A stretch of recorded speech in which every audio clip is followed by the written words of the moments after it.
welcome, Lynette, to the Cauldron of Curiosities. Hi, Sarah. Hi, and I'd like to introduce Lynette Norris. She's a registered homeopath, and first of all, I wanted to ask you, Lynette, what is stirring your pot this week? Oh, well, lots of things are stirring my pot, as ever.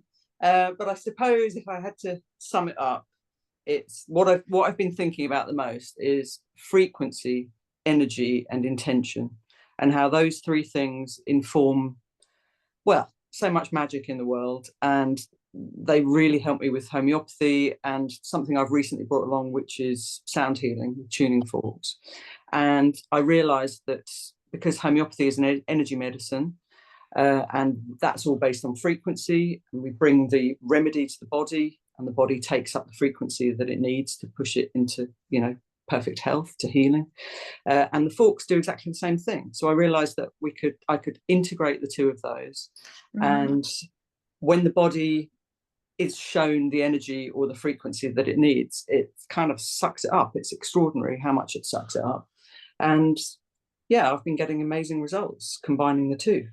So energy, frequency, intention, those are the things, and healing is the result. So yeah, that's stirring my pot in a nutshell. There's a lot of a lot of things I've been doing around that as well. A lot of books that I've been reading, a lot of experiments that I've been doing. So when you say experiments, what type of experiments are you doing? Well, part of the tuning forks training that I'm doing, which is something that I haven't really done before, is distance healing. And it astounds me. I know in homeopathy that I can, what we call, broadcast a remedy. So if somebody hasn't got access to that remedy, or pharmacy, or I can't send it to them in time in the post, I can actually broadcast it and they can take that up. My intention gets to them, the remedy is there. And so I've been combining that with my distance frequency healing, and I would just push the remedy with the frequency and find out what people. So obviously the person who I'm doing the healing on doesn't know what I'm doing in that moment, but then when I speak to them afterwards, it's the results that kind of come through. So it's like the synchronicity of what you were doing, and then their feedback correlates the two results. So and healing, like in a very real physical way. They do have sensations and thoughts, but healing in a very real way. So people who've got, say, swelling, that swelling diminishes, and that's a real result. So, and something that I've been reading about, Eileen Day McCusick, who's the founder of biotuning, she is very much into electrical energy, and one of the things she talks about in her book, which I'll go into later, is how not only do everything's made of energy, everything's made of frequency, vibration, but when we see objects in the world around us, we think there's this almost like empty space between, but actually this space is not a void, it's also electromagnetic energy. So in a sense, we're connected to everything around us, i.e., where does my bum start and the seat start? Actually, they're at a cellular, atomic level, they're mixing. So there's no separation between us and things in the world around us. And that's, I think, how distance healing works. It's like we're surrounded by information superhighway. Everything is electrical, everything is vibrating. And that's why I'm so interested in tuning forks, because it aligns so nicely with homeopathy. Because I think that a lot of people have a mistaken idea that homeopathy is a kind of herbal medicine, but actually it's an energy medicine. So although we take the original essence, we dilute it, and by the end of it, it's like what I kind of think of as like a radar ping of the original energy. By that time, it's a lot more powerful than it was in its gross form, and it pings the body. It pings it into taking the energy that it needs to get its kind of, if you're on low, it gets your dial back up. So that's what I've been thinking about. That's what's making me curious this week. And thank you. No, that's great. Thank you. And I wanted to ask you, what started you on this road? What was what were you curious about that made you go, I'm going to become a homeopath? Well, I think probably like a lot of people, it was an experience with homeopathy that led me down that path, because until the age of 22, I was just going along, going to the doctors, taking medicine, doing what they said. I didn't even know that there was another alternative. I literally didn't. And then when I finished my degree, I got very ill, actually collapsed on campus. I was really, really ill. I had a kidney infection that lasted for 9 months. And a lot of that time I was literally lying on the floor. I was in so much agony, I could only lie on the floor crying. And in that time, I got given 13 rounds of antibiotics by the doctor. And me being a sort of, you know, innocent youth, I suppose, I just kept taking it and taking it and taking it, and my health was going down and down and down. Of course, I didn't know at the time that it was like destroying my microbiome and my immunity. I had no idea about that. And I had no idea how to sort of look after myself either. I was just working myself into the ground and partying too hard and, you know, doing the things that 22-year-olds do. So I was on a film course, and I was very ill on that course. I had to sort of sit wrapped in a blanket, and I couldn't really take part too much, but I was still there. I met a woman who said to me, oh, I met this homeopath and she helped me with my kidney problems that I had. So I saw her. Her name is Pema, still is. She still practices in Sussex, Pema Saunders. And she was amazing. It was actually life-changing. The remedies in themselves were life-changing, in that 2 months later, I was completely cured. But more than that, she brought to me this incredible healing energy and just positive regard, you know, that I just hadn't experienced. So to get 13 rounds of antibiotics, I'd been to the doctors 13 times, but I had never experienced that kind of positive regard of somebody sitting me down in a room, focusing on me for an hour and a half, and really thinking carefully about what was needed. And it was just, yeah, it was balm to my soul. And she gave me a lot of brilliant advice. And one of the things she asked me to do was to go to the Federation of Spiritual Healers. And she said, look, you need a complete reboot. You need a reset. Go and get spiritual healing. And I did that. And it was a radically powerful experience. Again, my young 22-year-old self, I had no idea what was going to happen. I just didn't know. But I did it anyway. And so, yeah, there I was, cured 2 months later. And then throughout my life, I did use homeopathy. I used it when I gave birth to my daughter. That was incredible. That really helped. And then I got to a certain age and started thinking, what do I need to bring to the world? I've had my career in TV. I've owned a shop for 11 years. But what am I bringing to people? And it was homeopathy that drew me back. Because I didn't understand anything about what had happened with the homeopathy. Because the reason that homeopathy makes me so curious is it's so sophisticated, and yet it's so simple. So you can walk into Boots or your local health food shop and you can buy a remedy. So if you've got a wart on your finger, you can buy Thuya. If your baby is teething, you can buy chamomilla. And, you know, it works. It's very effective like that. And I also think that people should have a kit at home just for those everyday ailments for themselves and their loved ones. You know, that's brilliant. But that is very much how you get medicine from the doctor. So you go to the doctor, you say, I've got a headache. They say, here, have paracetamol, or, you know, whatever. You know, I've got high blood pressure, here's amlodipine, whatever it is. But homeopathy, it's such a massive sort of discipline.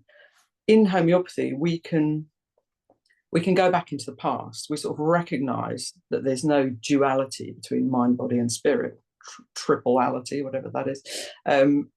There's no distinction. So sometimes you might need a remedy that takes you back to when you were 5 years old, when you lost a parent.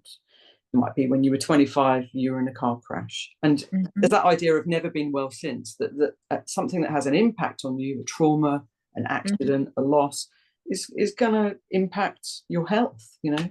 So homeopathy is a really massive thing to study.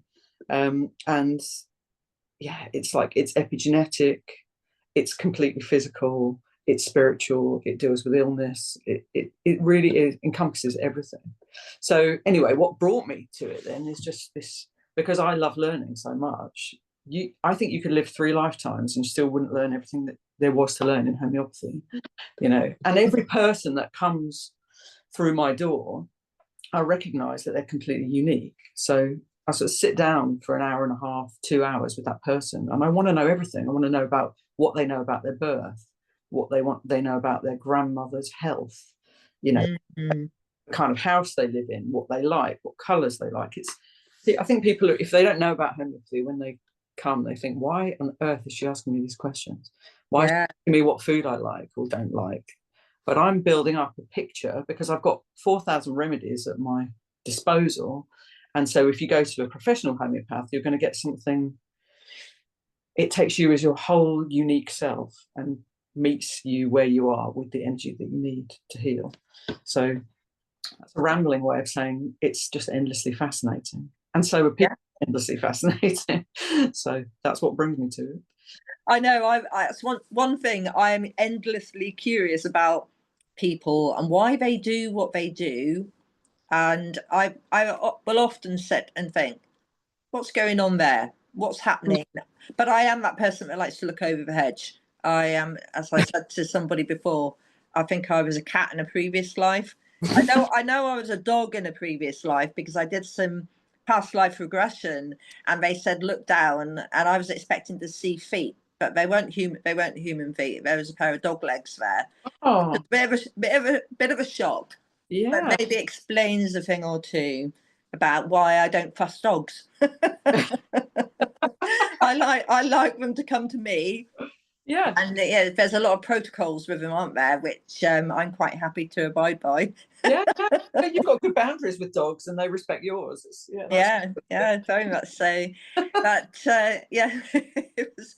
I think I probably need to do some more searching to find out what else has happened in the past, because Yeah. one of the things that happened to me recently, but I did actually sit there and think to myself, did something happen in a previous life that's to do with being cold?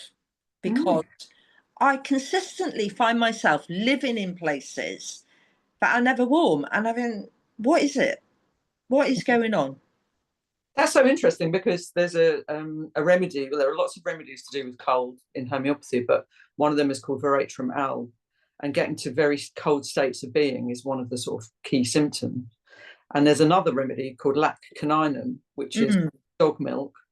And so if you, it's certain things about how you act, you would take that remedy. So it's weird, isn't it? You can start exploring those energies, not yeah, not by thinking, but by experiencing the energy of that remedy. And yeah, just put yourself in, like you say, a curious mindset. You say, okay, I'm going to take the remedy. I'm going to be curious about what that pings, and then I'm going to see what arises. So, yeah, you wouldn't necessarily know, you know, mentally what happened, but physically you feel the difference. So, and when you give a remedy and it meets that energy that's necessary, the body no longer needs to send that signal to say, oh, I'm cold, I'm cold, I'm cold, because it's an underlying need, right? So yeah. so once the energy has been met, you can, in a sense, strip that layer off and put it to bed. So interestingly, you could do that, but you could still also do some regression and think, Yes. did I live in Siberia in a previous life, or yeah. Well, that was what was the weird thing with the past life regression, where I was the dog. I was in Russia. Oh, okay. I knew where I was, Wow. and I was waiting for a ship to come in, and I knew I was waiting for this ship. It was the most interesting feeling around, Yeah.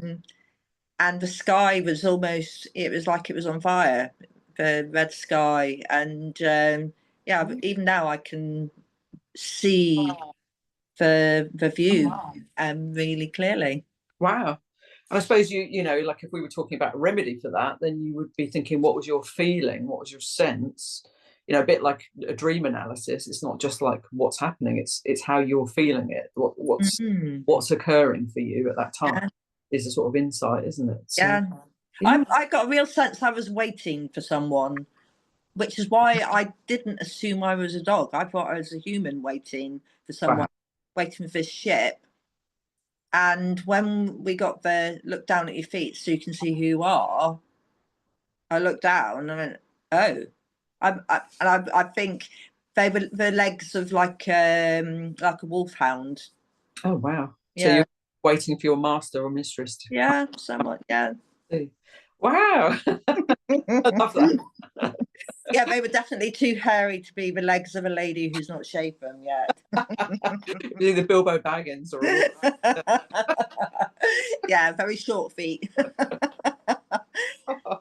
So let's move on to what we were going to discuss next, which is about what keeps you curious about homeopathy now.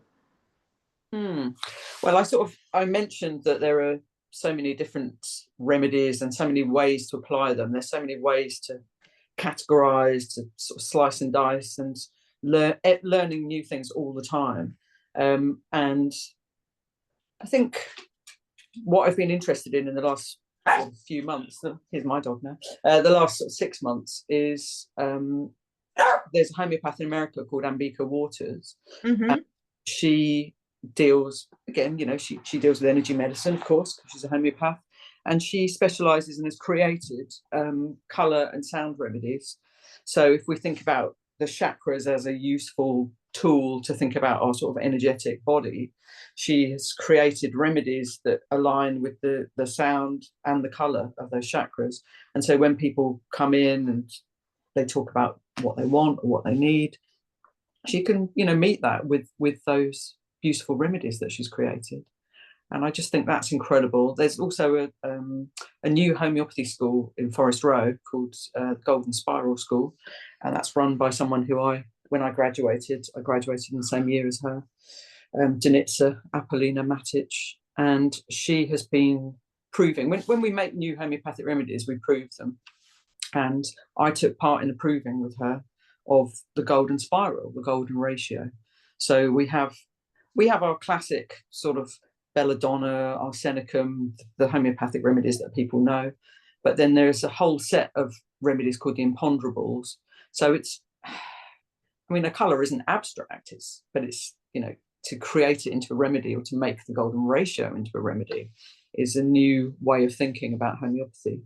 And I just see there's a whole new, I think that the like podcasts and the internet have allowed so many people a voice now. People, before, you would have waited and you would have had to buy a book from a specialist homeopathy supplier, and you would have gone to a conference once or twice a year and get your magazines, homeopathy magazines. But now every day people are thinking about new remedies, new ways to help people, new ways to help the planet, because not only can you give remedies to humans, you can give them to pets, you can put it in a water source, you can put it on your plants. There's a whole load of agro-homeopathy.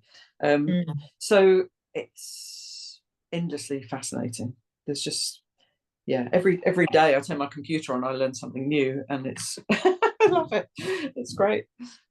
So thinking on the people that might be listening, could you, if I take you back, could you explain what a chakra is, if people didn't understand? Yeah. So if we think about our physical body, and then as we discussed, there's energy all around us that's kind of flowing through us and is in some ways being created by us as well. Just a very easy way to think about it is to kind of put a map on your body. And classically, there are 7, we could call them portals, energy portals in the body. And they rise up from the root chakra, sort of at the base, all the way up through your stomach, your heart, throat, third eye, and then the crown chakra. And they are thought to be like a whirling sort of vortices of energy. And that energy is coming up from the ground. It's being distilled, if you like, in our body. And it's also coming from above and down. So it creates, I think it's called a torus. It's a kind of an ever whirling energy source that's going round and round, and it's also in the body. So every part of our body is aligned with one of these, and our emotional and mental body and our spirit aligned with one of these portals. So we can think about that in homeopathy. And if a person comes to you and says, "Oh, I've got really bad lower back pain," I'll start thinking, and then I'll ask them about that psychologically and things that have happened to them as well, and physically. So one of the ways, I suppose, in homeopathy, as with all other healing modalities, we're just looking for a way in, about how we can affect that person's energy. And so a chakra, if it's spinning, beautifully and everything's balanced, then the body's in balance. But if through our thoughts, or maybe other people around us, or just, I don't know, pollution or energy, things that we've eaten, things can start to get a little bit out of balance. And I think as well that you can hang on to things from the past that start to weigh heavily within that energy field as well. And so with homeopathy and with tuning forks, with that frequency, what I would do is I'm seeking to remove that which no longer serves, and to bring in a source of fresh new energy. It's like a lovely detox, really, isn't it? It's just like, instead of being, I suppose, sorry, I was going to say, instead of being in a sort of like a stagnant pool, suddenly you're in a beautiful, clear, flowing, waterfall or spring. And it's worth mentioning that the chakras overlay major energy points where the organs and the blood vessels cross over and align. So they are, from a physiological point of view, they're major resource points in the human body. Definitely. And and they also, each chakra also rules part of the endocrine system, so the glands as well. So it's not, we've got blood, we've got nerves, we've also got hormones racing around as well. So they control everything, aren't they? I always like to say it's like the pituitary gland is like the fat controller. Yeah, exactly. Yeah, that's it. Yeah, exactly. Controls so much in the body. So it's just, and I like to think of these, that some people can be skeptical, but I just think having a kind of having a map, just thinking about it's an overlay, it's a map, and we think about it, and what we think controls everything. Like, it controls what we do, it controls our energy. So if you think, oh, my heart feels a bit, I've got palpitations, or I lost somebody, so I'm heartbroken, you can use your mind to go there and think, I create calm, I create peace, I create love. So that's something else that I've been very interested in, is this idea of intention. It's it just, there are lots of books that I've been reading, which I'll go into when we talk about books and resources, but just the power of intention is just phenomenal. And that sort of lines up with what you were saying earlier to me about what is on the cards next for you. Yeah, well, it is, yeah. I just want to take the combination of these things out there, because I think it can help people so much.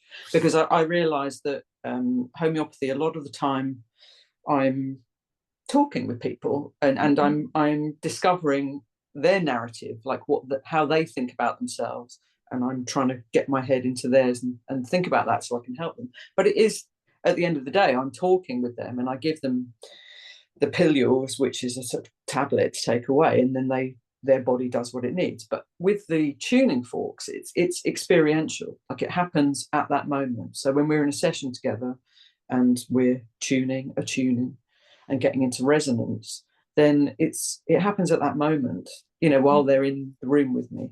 And I like that, because talking is great, obviously I love it, but experiential healing, I think, is just, it bypasses a lot. We don't have to, if we don't want to, we don't have to talk about traumatic incidents, we don't have to go back and revisit them.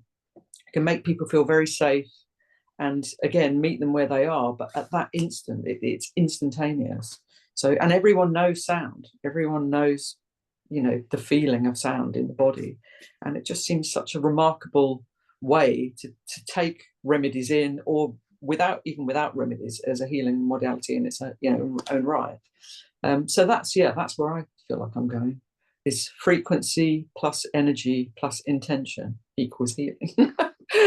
I've extrapolated Jonathan Goldman, who's a brilliant sound healer. He realized that so many people were trying to align different frequencies with different types of healing, and he tried to investigate that, and then he realized that different people were saying that different frequencies did different things, and he realized it doesn't really matter what the frequency is in some regards. What matters is the intention of the person who's giving the sound healing and the person who's receiving it. So he came up with frequency plus intention equals healing, but I've just added energy for it, you know. Yeah, no, it's interesting, isn't it? How we place that, and certainly where it comes to remote healing and sending that. So one of the analogies that I've used when trying to explain is the displacement that happens when you put something solid into a cup of water. Yeah. Because water moves in the same way as any energy, any mass will move if you're pushing against it. So creating that displacement. And so we're intentionally sending the displacement where we need it and saying, come on, I'm going to pull you out. And now that has to be replaced with something positive. Something positive and beautiful. Yeah, exactly. Yeah. And again, it's, you know, it's displacement, but it's also focus, isn't it? So we're focusing our intention. It's just somewhere else. But because of the fact that we're all part of the same thing, it doesn't even really need to have to travel anywhere. No. That's when that starts making the mind boggle when we start talking about the interdimensional aspects and how the energy works. Then I do sometimes interact with that without a great level of understanding, but I know it works, so I'm content with that. Well, I was going to talk about that actually, because I was going to say, when people ask about how homeopathy works, or, you know, if a patient comes to me and they do say, I've got wart on my finger, and they don't want to get into all that other stuff, they don't want to talk about the past or spirituality or anything, that's fine. Like, it is actually okay, because you just meet people where they are, and you don't need to know, because I use the analogy of, like, you know, when I come into the house and it's dark, I turn the light on and I want the light to go on. I don't want to think about who did the wiring, how does the national grid work, what is electricity. I don't need to know all that at that moment. I just need the light to go on. So when someone comes to you and they've got a very real and present issue that they want to, sorry about my dog, keep barking, come on. You just have to be practical, and you know, they don't necessarily want to think about all the things that we think about. They just want to be like, I've got arthritis, can you help me? So I think that's fair. You know? And I'm down with that as well. So I know that I haven't quite reached the level, you know, when they say a lot of the theories behind what energy work is doing is explained in quantum physics. They've already looked at how does it work with their calculations, and so on a really curious day, I like to go and have a look and go, right, how does that fit and what are they saying? And then on other days, I'm just happy that if I do that, it's going to move across and is going to be experienced. And I think that's one of the things that we recognize in our humanity is, as you say, sometimes we want to be looked after, or we want a quick outcome. And other days I'm getting Google out, or now I'm using AI to do searching for me, and it's surprising how that makes me even more curious about, say, how do I do that? I know it's endless, isn't it? You know. And I don't know, I am interested, like, when I talk about the books that I'm interested in at the moment, I am interested in how science is catching up with holistic and energy medicine, because I do really think that's happening through the quantum. But yeah, as you say, some days you're in a sort of scientific frame of mind, other days it's just pure energy and happy to jump in the pool, you know, and be in it. So you mentioned that you've got some books that you would like to recommend. Yeah, definitely. Let me just grab my notes, put my glasses on. Oh yeah. Well, Oh, sorry, I don't know what my dog wants. I'm just gonna go on, out you go. Go on. I think he wants to get involved, frankly. He wants to be heard. Yeah, he does. He wants to be heard. But okay, so there's two things really. There's some resources that I've got for people who are interested in homeopathy. And one of the best books, which I've got, and I'm going to grab it to show you. This is a lovely little book for the home homeopathic user. So just anyone who's wants to use homeopathy at home. It explains very, very easily. So it's called Homeopathic Medicine by Trevor Smith. He just makes it incredibly clear. So it just breaks it down into earache, food poisoning, and then you just look through and you kind of realize, so here we are: arsenicum, food poisoning, cold and chilly, bryonia, nausea and vomiting, pulsatilla, thirstless. So you kind of align your symptoms with what he mentions, and then you okay, so there's that book if you just want like a home kit. And you can buy a home homeopathy kit from Helios. So I'll give you these links to put down below. Helios are a brilliant homeopathic pharmacy, and you can buy like an 18 remedy kit, so you've just got that at home. And then if you were interested in learning about that for free, just how you would use those remedies, there's a brilliant home prescriber course by a very well-known homeopath called Hilary Dorian, and that's free. Anyone can go on that. And then you can also go onto the website of the Alliance of Registered Homeopaths, and you can find a homeopath on there locally, although of course most homeopaths work on Zoom now, like I do. Or you can find short courses or longer courses if you wanted to train to be a homeopath, also on ARH. But books that I would recommend, if we turn away slightly from sort of pure homeopathy.